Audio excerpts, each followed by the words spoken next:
नमस्कार प्रिय विद्यार्थियों, आज हम पढ़ेंगे हरिवंश राय बच्चन द्वारा विरचित आत्मपरिचय कविता का।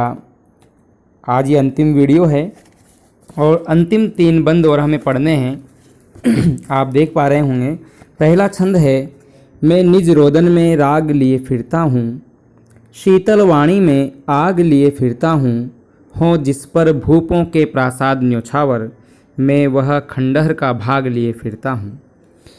पहले आप इसके शब्दार्थ देखिए। मैं निज यानी स्वयं के, रोदन यानी रुदन में, राग यानी गीत संगीत लेकर चलता हूँ। मेरी वाणी, जो मेरी कविता की जो वाणी है, बहुत मधुर है। शीतल शब्दावली का प्रयोग हुआ है, लेकिन उसमें आग विद्यमान है। या आग जो है, ये इसका प्रतीकार्थ है विरह की अग्नि। हों जिस पर भूपों के प्रासाद निछावर, प्रासाद का मतलब होता है महल और भूप का मतलब होता है राजा, यानी जिस पर बड़े बड़े राजमहल भी न्योछावर हों, मैं उस खंडर का भाग लिए फिरता हूँ। कवि अपने जीवन को प्रेम की निराशा के कारण एक टूटा हुआ बिखरा हुआ सा खंडर के समान मानता है, किंतु फिर भी वो अपने खंडर जैसे जीवन से प्रेम करता है और उस खंडर जैसे जीवन, उस निराशामयी जीवन में पर भी वो गर्व करता है। और इसी गर्व के कारण वो बड़े बड़े राजमहलों को भी अपने इस खंडर जैसे जीवन पर न्योछावर कर देना चाहता है। देखिए, इसकी व्याख्या सुनिए आप क्रमबद्ध तरीके से। कवि कहता है कि मैं अपने रुदन में अपने प्रियतम की जो यादें हैं, उससे जो मिली निराशा है, उस निराशा के कारण जो रुदन है, उस रुदन में राग लिए फिरता हूँ। कवि साधारण लोगों की तरह नहीं रोता है, कवि गीतों के माध्यम से रोता है। हकीकत ये है कि कवि के गीत उसका रुदन है। वो जो रोया है, उसका जो दिल रोया है, उस रुदन को कवि ने अपनी कविता में अभिव्यक्त किया है। इसी किताब का एक शायर है फिराक गोरखपुरी, उन्होंने कहा है कि ये अशहार न पूछो तुम भी आंखें रखो हो, ये बेतों की दमक है या हम मोती रोले हैं। कहने का मतलब ये है कि मैंने जो शायरियाँ लिखी है, उसकी चमक धमक पर को मत देखो, उसकी भीतर के भावों को समझने का प्रयास करो कि हमने जो आंसू, प्रेम में जो आंसू बहाए हैं, उन आंसुओं को मैंने अपनी गज़लों में लिखा है और तुम उन गज़लों की बारी चमक धमक को देख रहे हो। तो हरिवंश राय बच्चन भी कहते हैं कि मेरे गीत नहीं है, ये मेरा रुदन है, मेरे हृदय का रुदन है, मेरी पीड़ा है जो गीतों के माध्यम से अभिव्यक्त हुई है। तो कवि साधारण लोगों की तरह नहीं रोता है, कवि गीतों के माध्यम से लिख कर रोता है। मैं निज रोदन में राग लिए फिरता हूँ, शीतल वाणी में आग लिए फिरता हूँ। कवि के जो गीत हैं वो बहुत ही मधुर वाणी में लिखे गए हैं, लेकिन उस मधुर वाणी में भी कवि के प्रेम की उष्मा उसमें विद्यमान है, अर्थात उसकी विरह की अग्नि व्याप्त है। हों जिस पर भूपों के प्रासाद निछावर, मैं वह खंडर का भाग लिए फिरता हूँ। कवि कहता है कि प्रेम में मिली निराशा के कारण मेरा जीवन वैसे टूटकर बिखरा, टूटे फूटे भवन के समान है, किंतु फिर भी मैं इसी खंडर को अपने जीवन का हिस्सा बनाना चाहता हूँ और इसी में जीवन यापन करना चाहता हूँ, इसी प्रेम रूपी महल में रहना चाहता हूँ। मैं इस महल के समक्ष बड़े बड़े राजमहलों को भी न्योछावर कर देना चाहता हूँ।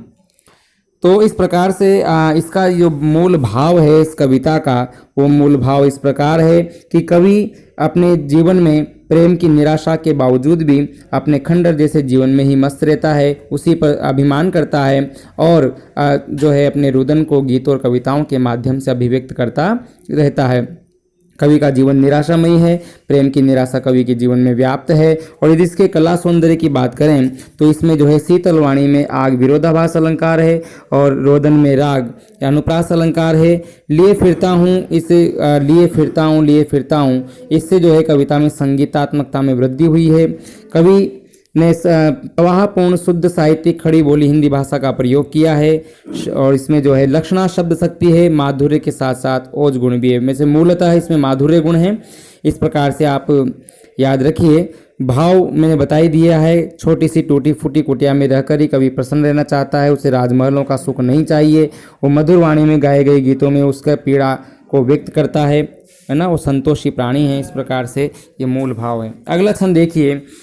मैं रोया इसको तुम कहते हो गाना, मैं फूट पड़ा तुम कहते हो छंद बनाना, क्यों कवि कहकर संसार मुझे अपनाए, मैं दुनिया का हूँ एक नया दीवाना। देखिए, कवि कहता है कि मैं रोया, यानी गीतों के माध्यम से रोया, और इसको तुमने गीत की संज्ञा दी। मैं फूट पड़ा, यानी फूट पड़ा न चाहते हुए भी प्रेम के आवेग में, बरबस जो मेरी पीड़ा जो है निकल कर शब्दों के रूप में अभिव्यक्त हुई, गीतों के रूप में अभिव्यक्त हुई। तो उसको, उस क्रिया को तुमने छंद बनाना कहकर मुझे कवि की संज्ञा दी। अर्थात संसार ने मुझे कवि के रूप में स्वीकार करके कवि का सम्मान दिया, जबकि कवि के रूप में सम्मान न पाकर एक दीवाना के नाम से संसार में प्रसिद्धि पाना चाहता है। कवि प्रेम में एक पागल दीवाना है और प्रेम से सराबोर है। कवि अपनी पहचान एक दीवाने के रूप में स्थापित करना चाहता है, लेकिन फिर भी आज भी संसार में हरिवंश राय बच्चन को एक कवि के रूप में ही सम्मान दिया जाता है। कवि का मानना यह है कि जो मेरी कविताएं हैं, जिन कविताओं के कारण मेरा सम्मान है, ये कविताएं मेरी दीवानगी का परिणाम है। यदि वो प्रेम नहीं होता, यदि प्रेम में निराशा व्याप्त नहीं होती, तो आज जो है इस प्रकार से मैं इतना अच्छा कवि भी नहीं होता। किसी कवि ने कहा है कि वियोगी होगा पहला कवि, आह से उपजा होगा ज्ञान। सुमित्रानंदन पंत की पंक्तियां हैं कि वियोगी होगा पहला कवि, आह से उपजा होगा ज्ञान। अर्थात वियोगी हृदय वाला कवि ही एक सच्चा कवि हो सकता है। फिर भी एक बार इसकी क्रमबद्ध व्याख्या सुन लीजिए। कवि कहता है कि जब वो अपने मन की पीड़ा को प्रकट करता है तो लोग उसे गीत कहने लगते हैं। लोग उसको कवि मानकर उसका सम्मान करना चाहते हैं, किंतु कवि को अपनी यह पहचान स्वीकार नहीं है। वह तो चाहता है लोग उसे एक नए प्रेम दीवाने के रूप में जाने, छंदों के रूप में उसकी वेदना में जो फूट फूट कर रोई है वह कवि नहीं बल्कि एक पागल प्रेमी है, और कवि इसी पागल प्रेमी के रूप में संसार में अपनी पहचान बनाना चाहता है। अगर हम इस छंद के यदि हम भाव सौंदर्य की बात करें तो इसमें मूल रूप से कवि कहना चाहता है कि गीत उसके मन की भावनाओं का स्वाभाविक प्रवाह है। कविता लिखने का उसका कोई प्रयास नहीं है, वो तो उसके हृदय में उमड़ रही भावनाओं का छंदमय विस्फोट है। यानी उसके हृदय की पीड़ा स्वतः ही छंदों के रूप में विस्फोट हुई है। उसने कोई कवि बनने का प्रयास नहीं किया है, वो भाव उसको कविता के रूप में स्वाभाविक रूप से ही अभिव्यक्त हुए हैं। शिल्प सौंदर्य में वही खड़ी बोली हिंदी भाषा है, और इसमें जो है वियोग श्रृंगार रस है। गीत छंद में इसकी रचना हुई है। ठीक है, शुद्ध साहित्यिक खड़ी बोली हिंदी भाषा का प्रयोग है। भाषा सरल, सहज एवं सुबोध है। भाषा अपने भावों को अभिव्यक्त करने में पूर्णतया सक्षम है। आइए इस कविता का अंतिम छंद देखते हैं। मैं दीवानों का वेश लिए फिरता हूँ। कवि अपने प्रेम को सहर्ष स्वीकार करता है। कई लोग तो प्रेम में जैसे कि कहते हैं ना कि उसको छुपाने का प्रयास करते हैं। कवि अपने प्रेम पर गर्व करता है और सबके सामने, पूरी दुनिया के सामने अपने प्रेम को स्वीकार करके स्वयं को दीवाने के रूप में जो है स्वयं की पहचान पाना चाहता है। ये सच्चे प्रेम की कहानी है कि पूर्ण आत्मविश्वास के साथ सभी के सामने स्वयं को दीवाना जो है स्वीकार करना एक बहुत बड़ी बात है। तो मैं दीवानों का वेश ले फिरता हूँ। कभी कोई ऐसे नहीं कि वो जैसे कोई साधु है तो उसकी वेशभूषा साधु जैसी होनी चाहिए, कोई वकील है, कोई डॉक्टर है, तो फिर वो दीवाना अगर कहता है तो उसका पूर्ण जो व्यक्तित्व है वो दीवानों जैसा ही है। उसका बोलना, उसका उठना बैठना, घूमना फिरना, वेशभूषा, बातें करना, ये सब कुछ में उसकी दीवानगी झलकती है। तो मैं दीवानों का वेश लिए फिरता हूँ, मादकता निशेष लिए फिरता हूँ। मादकता मतलब उन्माद, नशा। प्रेम का पूर्ण नशा है। निशेष शब्द का अर्थ है पूर्ण, बिल्कुल भी कमी नहीं है उसमें। मादकता यानी कवि प्रेम की नशे में, प्रेम की मस्ती में झूमता रहता है। दीवानों का, आप पढ़ते समय हमारे मस्तिष्क में चित्र आया, जैसे दीवानों का जो चित्र होता है, जैसे कि कोई ऊपर से कपड़ा बांध रखा है, बाल बिखरे हुए हैं, बेतरतीब जीवन है, बिखरा हुआ सा जीवन है, अस्त व्यस्तता जीवन है ना। तो वैसा ही है कि मैं दीवानों का वेश लिए फिरता हूँ, मादकता निशेष लिए फिरता हूँ। कवि कहता है कि मैं दीवानों की वेशभूषा में रहता हूँ और प्रेम की पूर्ण मस्ती और मादकता के साथ जीवन जीता हूँ। जिसको सुनकर जग झूम झुके लहराए, मैं मस्ती का वह संदेश लिए फिरता हूँ। कवि कहता है कि मेरे गीतों में भी वो मस्ती है, प्रेम का वो संदेश है दुनिया के लिए, जिसको सुनकर लोग झूमने लगते हैं और नतमस्तक होते हैं, लहराने लगते हैं, अर्थात आनंदित होने लगते हैं। ऐसा मस्ती का संदेश कवि अपने गीतों के माध्यम से पूरी दुनिया को सुनाता है। एक बार इसकी आप क्रमबद्ध व्याख्या सुन लें कि कवि कहता है कि वह प्रेम दीवाना है तथा मन में दीवानगी को लिए सर्वत्र विचरण करता है। उसके मन में प्रेम की एक कभी न चुकने वाली मस्ती है।